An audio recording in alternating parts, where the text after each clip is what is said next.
And welcome to Impact 2023, our continuing conversation where we talk about all topics race, religion, current events, everything that you can think of. And as always, we go right into the topics and we ask, as we go into the topics, that you will type your questions and your comments into the comment section. Join us in this conversation, this continuing conversation that we have. And just as a reminder, because from time to time we just want to put this out there, is that the reason we do this is to have a safe place to have conversation. As we all know, in this climate that we're in, it's sometimes difficult to have just open conversations. People are looking for you to say the wrong thing so that they can, attack you and everything like that. Or you may have an opinion that may not be the best, but or I may have an opinion that is not the best, and we have the opportunity to talk through it, be honest and open with how we feel, and have dialogue, and that's healthy dialogue, an open place to have dialogue, and so an open place to disagree without consequence. And so sometimes that's what we need in order to get to where we need to be. And so sometimes people just need to get things off of their chest as well. You may have some bent up negative energy or some pent up bad ideas, and you just need an opportunity to voice them out. When once they're said and they're put out in the air, you'll be like, well, you know what? Maybe that's not exactly how I feel, or I just need to get that off, and now I can really feel truly how I want to feel. And so that's why we're here. That's what we do. We have those tough conversations, and we wrestle with those conversations so that we can come to some conclusions and some answers. So just as a reminder, I wanted to make sure that I say that from time to time, to put that out there, so people are not wondering, like, why are y'all talking? Like, what is the point? So yeah, just to put that out there. Unfortunately, we had a guest, but life gets in the way, and so we were not able to continue to have our guests today. And hopefully, we can get them back on track next week. But we still have a topic, and we're still going to jump into it. So, for those of you who don't know, it's December the 5th, and it is the holiday season, or the commercial holiday season, where we're going to go out, we're going to meet with family and friends. We're going to buy gifts and presents. We're going to go to a lot of holiday parties and have fun and just meet up with people and do all those little nice traditional holiday things that we do. One holiday thing and holiday discussion that came across that I was speaking with someone about was the issue of Santa Claus. So at this point, if any kids are watching, or if you have any young kids watching, maybe this isn't the one for them, because we're just going to have a little quick conversation about this. Santa Claus. All right, Saint Nick, Saint Christopher, or not Chris Kringle, not Saint Christopher, Chris Kringle. That's the one. That the mythical character that brings gifts to people on Christmas Eve, so that they will be there Christmas morning when the kids wake up and they're able to get gifts. Traditionally someone who is nice and round, has the red suit with the white trim on it, has the Santa suit, has elves who magically make these gifts, and he slips down the chimney and delivers the gifts, and boom, like that, kids have gifts, and they're there the next morning. And so the conversation was, as a parent, should we tell our children about Santa Claus? And it was a little, Christianity spin on it. The reason for the season is Jesus Christ. Should we be imbibing and having this Santa Claus situation? Are we doing the right thing, or are we doing the wrong thing? It's been a popular thing that parents have decided that they don't want to, tell their children. It's a crazy concept to me, that of the reason why. You have parents that come and they'll say things like, and I've heard them say it to me, I want my kids to know how hard I work, and I want them to know that they're getting this stuff from me. And so they don't want to have their kid think of a mythical person, because they want them to understand and know that the presents that they get on Christmas come from them and their hard work. And so others have said different things where they don't want them thinking that, if you go from a racial spin, they don't want them thinking that this fancy white savior came in. I've heard that. In response to that, you could, Santa Claus can be whatever color you want to be. So you could take that part out. But if that's that's some of their spin. And then others, there's a little bit of a battle of, all right, if it's the birth of Jesus, why are we focusing in on this mythical creature or mythical person? I don't know, they call them creature. Whatever your spin is, I've heard those ones there.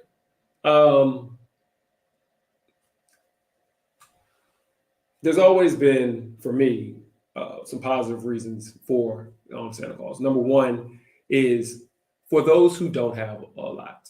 For those of us who don't have a lot, to be able to give presents on a lot extra, let's say that, to be able to give to our kids on Christmas.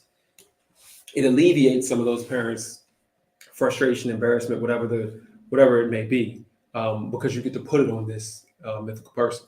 So if I'm sitting back here and I'm only able to give you one toy, and you look down the street and Johnny was able to get 10, 20 toys, it's not mommy and daddy's fault.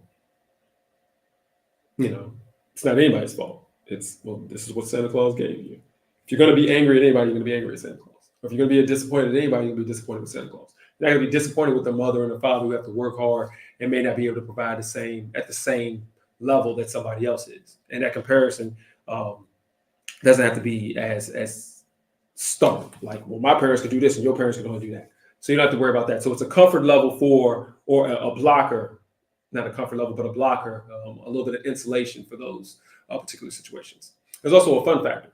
Regardless, kids love make-believe. They love fantasy. I mean, you're going to sit back and you're going to say, I don't want them to believe in Santa Claus. That's great.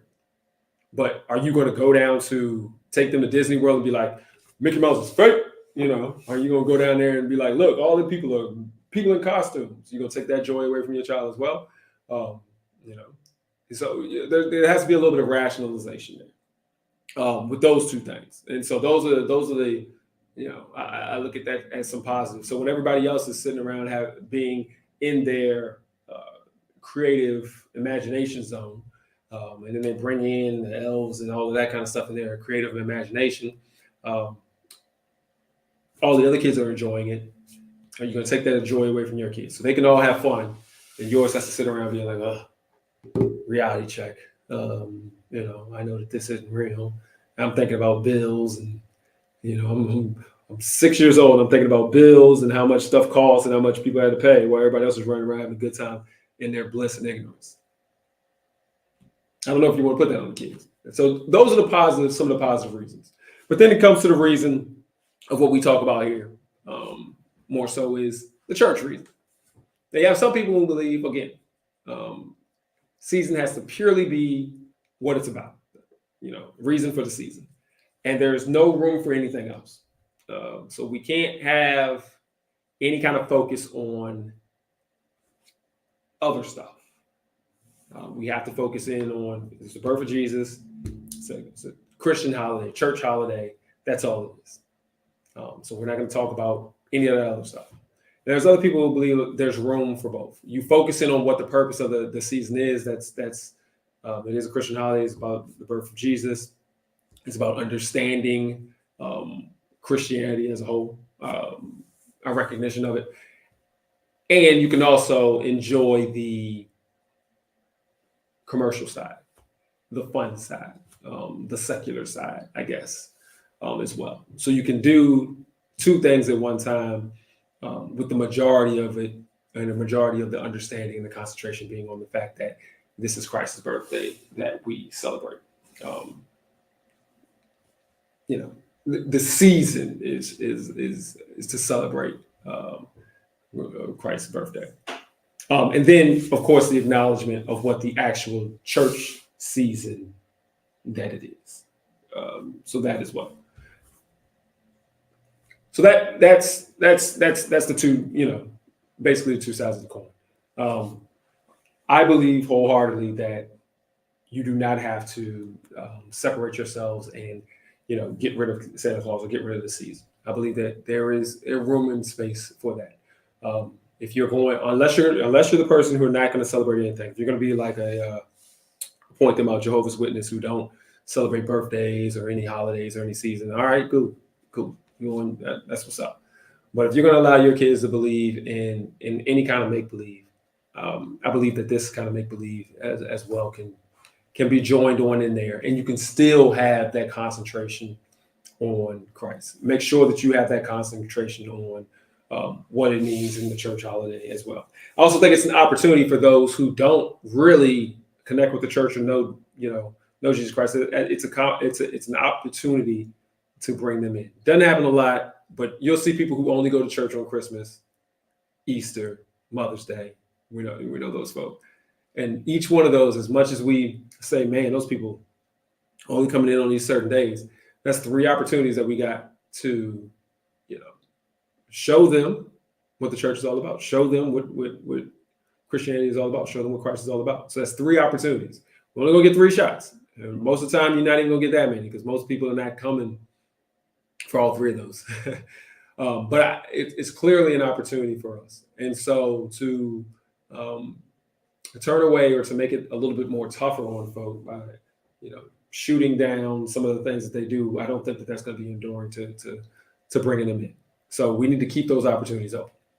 Now, to the parents who want their kids to know about their hard work, I'll be honest with you, and I'm gonna be straightforward and honest because that's what we do. We keep it straightforward and honest here. I think that's pretty sad that you want validation from a 4-year-old, a 5-year-old, 6-year-old, 8-year-old, whatever, however old the kid is, that you feel like, no, I need to let them know about the hard work that I do.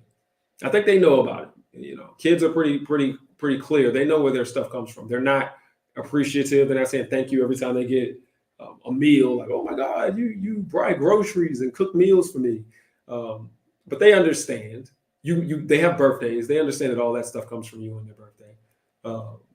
They have different events, graduations, because they graduate all the time now from every single grade, it seems like, or they have there's plenty of opportunity as a parent that they know that you're providing for them. But to need this extra validation on Christmas, that you want them to know that your hard work brought them that bike, or your hard work brought them that PlayStation or whatever. It's sad. That's really sad. I'll be honest with you. That's really, really sad. And so it's arrogant. So I think that you should really, just check yourself on that one and see, all right, am I making everything about me, that I want my kids to know how great I am? Am I making everything about me? I'm going to steal away some of their imagination and their joy that only lasts a couple of years because I need them to know that I am the ultimate provider all of the time.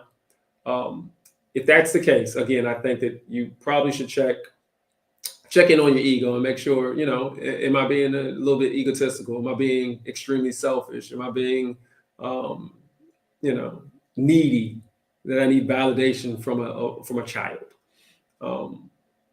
And so for those people who say that, and this, I'm saying this, and I know some people, like, you're really good people, not calling you a bad person or anything like that. It's really good people, but I do think that it's pretty bad that you need validation from a child. Let them have their little bit of fun for a little bit.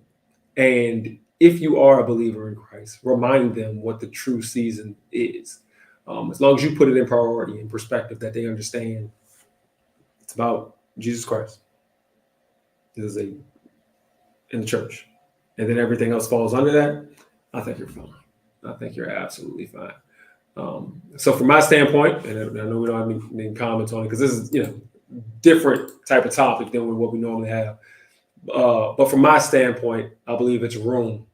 It's a little bit of room there that you can slide in and allow kids to have their fun. And once it's over, it's over. Of course, you're only going to believe in a couple of years. So, let's be real. Some people see Jesus and Santa Claus as fantasies. So what's real is self-effort. If you get what you get and have what you have because of hard work. And now that's a very good point. I didn't even think about that. That some people connect both of those together. They see Santa Claus as fantasy and they see Jesus as fantasy as well. And so they're sitting there telling their kids not to believe in Jesus, and they're telling their kids not to believe in Santa Claus. Now, if you're a person who's going to tell your kid not to believe in Jesus and then turn around and allow your kid to believe in Santa Claus, but you think both of them are fantasies, then you got something weird going on there.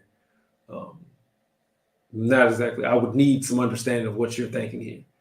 You know, one thing, you believe both are fake, but you allow them to believe in one, but not the other. But yeah, if you believe that both of them are fantasies, it still goes back to then why don't you let them believe and arrive at their choice? Because just like there is benefit to Santa Claus, there is undeniable benefit, whether you believe or not. There is undeniable benefit to Jesus Christ. You're like, oh, what? Undeniable benefit, because the life lessons that are taught through the church are the life lessons that you need to to succeed and be a good person. Thou shalt not kill. Yeah, it is the way that we should be, but it's also going to keep you probably from going to jail. Loving thy neighbor is the way that we should be.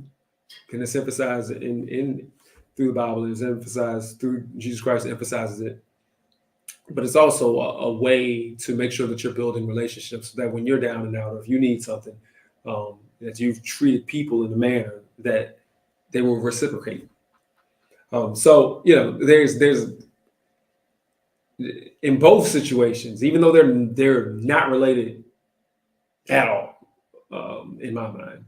But in both situations, you can see that there is value to the lessons to be taught there. And it's always a wonder to why people feel the need to be so adamant about trying to knock down faith. Your obsession with it, which brings that into question sometimes. You see people who don't believe in Christ and don't believe in the church, and they're just so adamant about trying to knock down other people's beliefs, so adamant or so angry about faith or about people of faith, that they just really want to verbalize themselves constantly. If I don't believe in something usually, and other people do, I just leave it like it is. Like, well, that ain't for me, and I just leave it there. I'm not a vegetarian or a vegan. It's not for me. I don't walk around just talking about vegetarians and vegans all day. It's not for me. And so that obsessive nature about it, I think sometimes kind of shows you that maybe there's something there that you were actually really desire, and you just don't know how to get there. But yeah, I think this is a great comment there. And still, even if you don't think that these are true, and what's really self-effort, the fact that you would need it from a child, the fact that you would need that kind of validation from a child is what's weird, what's bothersome for me. I don't know. That's just the way I look at it. So, with all that being said, not a lot to say. I mean, it's pretty straightforward. Enjoy yourself, enjoy the season in whatever manner that you do. For Christians, for those who believe in Jesus Christ, for those who believe in the faith, we got to remind ourselves and remember that the season is, this is, the season of Christ's birth. This is Advent. This is the church. This is the beginning of the church year. This is our holiday. This is our holiday. And the world and everybody else is just jumping on the back of it. So let's make sure that we remember our holiday and give people the room to enjoy it from afar in whatever manner they want to. And let's also take those opportunities, because that's the wonderful part about this Christmas season, this holiday season, is that it is an opportunity where people find themselves more open than probably the rest of the year to the message that we have to bring. And so let's bring it. And every opportunity that we have, with every nice gesture that we do over the season, let's make sure we extend our hand as well, or extend that opportunity to come and learn more. Another comment. There are people who believe that no one gives you anything. You have to make your own way and open your own doors. Yeah, yeah. There are people who believe in that. That everything is their doing. That everything is their doing. Um, it's really I think it's unfortunate to think like that. But there's some comfort. There's some comfort in the fact that you sit back and say, well, I got to open my own doors and do my own thing, because then everything comes on you and it's your responsibility. So when something bad happens, it's something that you could have done differently. It gives you control. It means you're in control of everything. So if I got sick, yeah, you know what? It's because I didn't eat right. Which means I can fix the sickness by eating right. Which in reality, we get sick and it has nothing to do with anything that we did. And there's nothing we can do to solve it either. But if you continue to believe that you're in charge of everything, that you open every door and close every door, or every opportunity comes for you, that means you're in control. Ultimately, that means that you're God. And I think that's what those people are searching for and looking for, because they think they did all of everything themselves. That's just not what it is. As the word says, it rains on the just and the unjust. You don't control the rain. That's proof right there that everything is not you. That you don't make every opportunity in every way. One of the best ways is, why don't you go out to Hollywood and try to be an actor or an actress and see whether or not you're the controlling factor. They decide who they want. And then it's not the best person. It's not the prettiest person. It's not the smartest person. They just decide who they want. Maybe because of who you connect to. Maybe not. But you can work as hard as you want to work. You go out to these certain places, it's all about, how was I feeling this day? And I'll make you famous versus I won't. So for those people who believe that, it's a sad way to go to think that everything was because of what you did. I mean, it may make you feel good if you did great. It'll make you feel terrible if you do bad. But no, all of us are connected. All of us have a little bit of fortune, luck. All of us are blessed in different capacities. At the end of the day, God runs the ship on all of this. And so that acknowledgement, that you have to humble yourself to be acknowledging that the fact that you're not in control. And again, it comes down to the same thing, that slippery slope of arrogance, needing that validation, all of that, the ego, just your ego just taking over. So great comment. I like that one a lot. Yeah. Let's humble ourselves. We're not, all of us. I've gotten some great stuff in life. It's not because I'm the smartest person or the greatest person or I'm the hardest worker. Definitely not the hardest worker or the smartest person. So you get lucky. You get blessed. Sometimes God just smiles on you. Sometimes your family and friends just smile on you. Sometimes random people just smile on you. It has nothing to do with what you put in. And sometimes it does. So, that was a really good comment. All right. Well, don't want to, overemphasize that point. Appreciate the comments that came in. Appreciate everybody who joined in. Again, hopefully we can get our guests back here next week and get back rolling with that. As always, want to emphasize the fact that before you come here at 8 o'clock, there's an opportunity from 7 to 7:45 for you to pray with us. And as a group, all of us here at Imani are praying, and you can pray with us as well. And you can pray either by yourself. You'll still be praying with us. Or you can get on the screen. Or you can get on not the screen. You can get on the phone number, which is now on the screen, and pray with us. Also on Thursdays, 7 o'clock, same place, Facebook and YouTube. We have Thursday, our weekly Bible study. Please join us. Let's tackle and wrestle the word. That is not me. Others do that program. And also on Sunday at 10 o'clock, we have worship service here on Facebook and YouTube, and also right there on the address, right there on the screen. So please feel free to join us in whatever capacity, whether it be in person, whether it be on the screen. And so we thank you, everybody who participated and joined us like always. And please join us again for another round of Impact 2023. All right. Have a good one.